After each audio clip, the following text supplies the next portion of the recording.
Astronotlar neden ay kayalarını dünyaya getirdi? Ay kayası arayışı. Dünyadan 360 bin kilometreden daha uzakta binlerce yıldır insanoğlunu büyüleyen yuvarlak bir kaya parçası var. Doğal uydumuz Ay.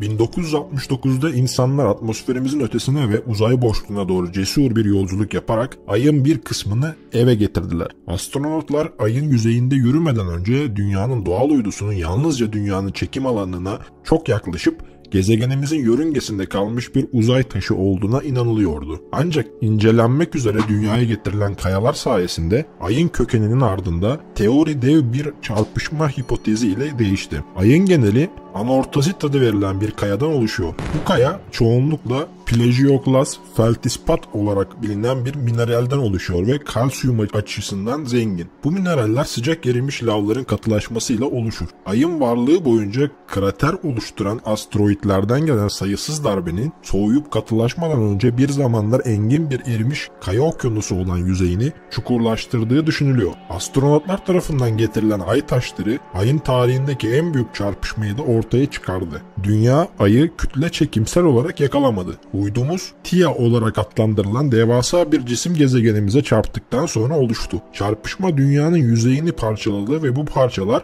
Theia'nın kırık parçalarıyla bir araya gelerek yaklaşık 4,5 milyar yıl önce Ay'ı oluşturdu. 2019 yılında Apollo 14 görevinden alınan bir branch örneğinin, yani diğer taş ve madde parçalarından oluşan bir kayanın inceleyen bilim insanları örneğin bazı parçalarının Ay'dan değil dünyada bulunan kayalardan kaynaklandığını keşfetti. Son birkaç 10 yıldır astronotlar ve uzay robotları tarafından alınan örneklerden Ay'ın tarihine ilişkin keşifler yapılmaya devam ediliyor. Apollo 17 görevinden neredeyse 50 yıl sonra Hawaii Üniversitesi'nde Ay'dan alınan bazı örnekleri inceleyen bilim insanları Ay'ın oluşumundan sonra düşünülenden çok daha hızlı soğumuş olabileceğini keşfettiler. Ay'ın 100 milyon yıl boyunca soğuduğu kabul ediliyordu. Ancak örneklerin bazı minerallerdeki kimyasal değişimler Ay'ın soğumasını sadece 20 milyon yıl sürdüğünü gösteriyor. Her yıl Apollo görevlerinden elde edilen yaklaşık 400 Ay örneği daha ileri araştırmalar için dünya genelindeki enstitülere dağıtılıyor. Ay kayası görevleri. Astronotlar ve uzay robotları Ay örneklerini nereden topladı? 1.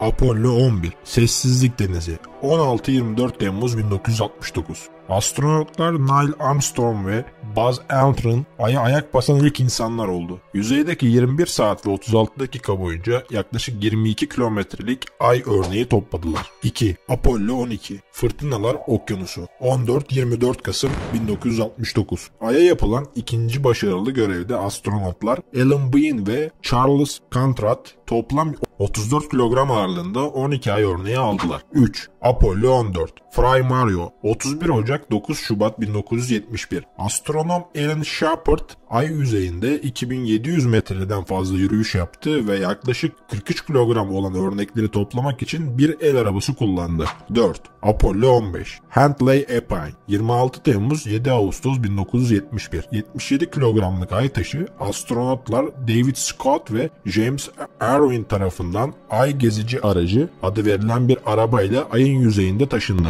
5. Apollo 16 Descartes pilotosu 16-27 Nisan 1972. Ay gezici aracı kullanan astronotlar Charles Dunk ve John Young 3 ay yürüyüşü boyunca 25 kilometreden fazla yol kat ederek 95 kilogram Ay numunesi topladılar. 6. Apollo 17 Taurus ve Littrow 7-19 Aralık 1972. Kaya örneklerini alan ve Apollo görevinde astronotlar Gene Cernan ve Harris Schmitt yüzeyde 3 gün geçirdi ve eve getirmek için 110 kilogram örnek topladı. 7. Lun 16 Doğurganlık Denizi 12-24 Eylül 1970. Sovyetler Birliği tarafından Ay'a yapılan bir görev sırasında insansız bir robotun sonda 101 gram Ay toprağını topladı ve başarılı bir şekilde dünyaya getirdi. 8. Luna 20 Terra Apollonus 14-25 Şubat 1972. Luna 16'ya benzer şekilde başka bir insansız sonda Ay'ın yüzeyine indi ve 30 gram Ay toprağı topladı. 9. Luna 24